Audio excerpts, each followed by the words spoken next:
नजर आते हैं।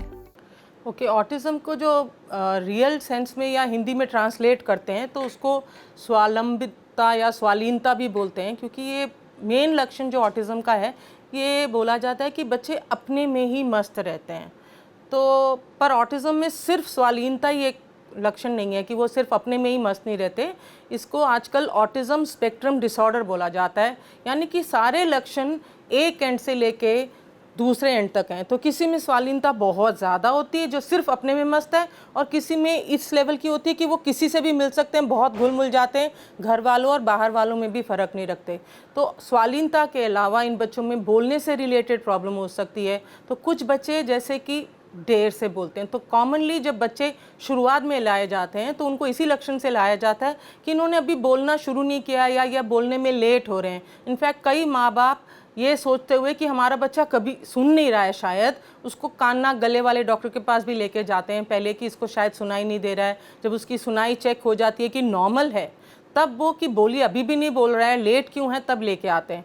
तो ऑटिज्म के लक्षणों में बोलने से रिलेटेड इशू जो कि लेट बोलना होता है, या बोलने का स्टाइल अलग होता है कि कई बच्चे ऐसा लगता है जैसे कि कार्टून नेटवर्क की टोन में बात कर रहा है, या ऐसी बातें बोलता है जो कि बार बार बोलता रहता है, या जो हम सवाल कर रहे हैं उससे रिलेटेड नहीं जवाब देगा, अपनी ही धुन में कुछ और जवाब दे रहा है। तो जब आपको लगता है कि बच्चे के बोलने का स्टाइल, बोलने की लहजा, या हम बातचीत ही नहीं कर पा रहे हैं, तो ये एक अलग ग्रुप ऑफ लक्षण होता है।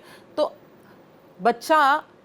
कई बच्चे जो बोल सकते हैं वो नॉर्मली बातचीत तो कर सकते हैं कि आपसे खाना मांग लेंगे, बट उनको आपस में जो गप्पे मारने वाली चीज़ें होती हैं कि हम सोसाइटी में एक दूसरे से इंजॉय करने के लिए गप्पे मारते हैं, तो एक लेवल के बच्चे ऐसे भी होते हैं जिनकी बोली ऐसे सही होती है, पर उनको दूसरों के साथ गप्पे मारना, उनके साथ इंटरेस्टिंग दोस्ती बनाने के लिए जो बहुत इंपॉर्टेंट है, वो सब चीज़ें नहीं कर पाते हैं। तो लेट बोलने से लेके या बिल्कुल नहीं बोलने वाले बच्चे से लेके ऐसे बच्चे भी हो सकते हैं जो सारा दिन कुछ ना कुछ बोलते रहते हैं जिसका शायद कोई मतलब ना निकले। तो बोलने की प्रॉब्लम, स्वालीनता की प्रॉब्लम, दोस्त बनाने की प्रॉब्लम, आई कांटेक्ट की प्रॉब्लम, तो वो भी एक रेंज होता है। कुछ बच्चों का आई कांटेक्ट बहुत ख़राब होता है और कईयों का आई कांटेक्ट इतना ज़्यादा होता है कि वो बच्चे ऐसा लगता है कि घूर रहे हैं। तो अगर वो घूर रहे हैं तो हमें भी पता है कि सोसाइटी में इससे रिलेटेड भी प्रॉब्लम हो सकती है। तो ये समझना बहुत ज़रूरी है कि autism is a spectrum disorder. तो हाव भाव से रिलेटेड प्रॉब्लम, बोलने से रिलेटेड प्रॉब्लम, सोसाइटी में कैसे बिहेव करना है उससे रिलेटेड प्रॉब्लम हो सकती हैं।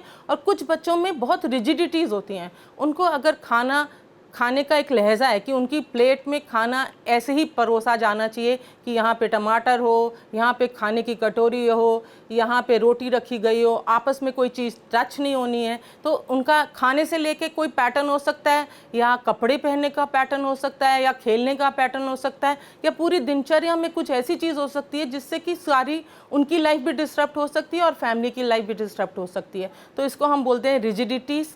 खेल के बारे में जैसे बोलते हैं कि काफ़ी कॉमनली है बच्चे कारों से ही खेलते रहते हैं, उनकी लाइनें लगाते रहते हैं, चप्पलों की लाइनें लगाते रहते हैं, कटोरी की लाइनें लगाते रहते हैं, माचिस की डब्बी की लाइनें लगा सकते हैं। कुछ बच्चे सिक्के इकट्ठे करते रहते हैं। तो हर एक का एक अलग इंटरेस्ट होता है जिसमें वो घुस जाते हैं। नॉर्मल बच्चे भी कभी कभी खेल सकते हैं, बट अगर उसकी वजह से बच्चा और कोई खेल नहीं खेल रहा है, तब हमें लगता है कि ये लक्षण नॉर्मल नहीं है, इस बच्चे में प्रॉब्लम हो सकती है। तो सेंसरी इश्यूज़ के अलावा रिजिडिटी भी एक बहुत इंपॉर्टेंट लक्षण है ऑटिज़म का। तो ये पूरा स्पेक्ट्रम होता है जिसके हम सोचते हैं कि इसको ऑटिज़म हो सकता है। ऑटिज्म का पता डॉक्टर्स क्लिनिकल परीक्षण और माता पिता से पूछे गए कुछ सवालों के आधार पर करते हैं। इस समस्या का कोई इलाज नहीं है, यानी ऐसा नहीं है कि बच्चे को दवा दी और ये ठीक हो गया। ये जितनी जल्दी पकड़ में आएगा उतनी जल्दी ही बच्चे के व्यवहार, सीखने और बोलने की क्षमता में सुधार किया जा सकता है और इसे मैनेज किया जा सकता है। ऑटिज्म किसे होगा ये भी पता नहीं लगाया जा सकता।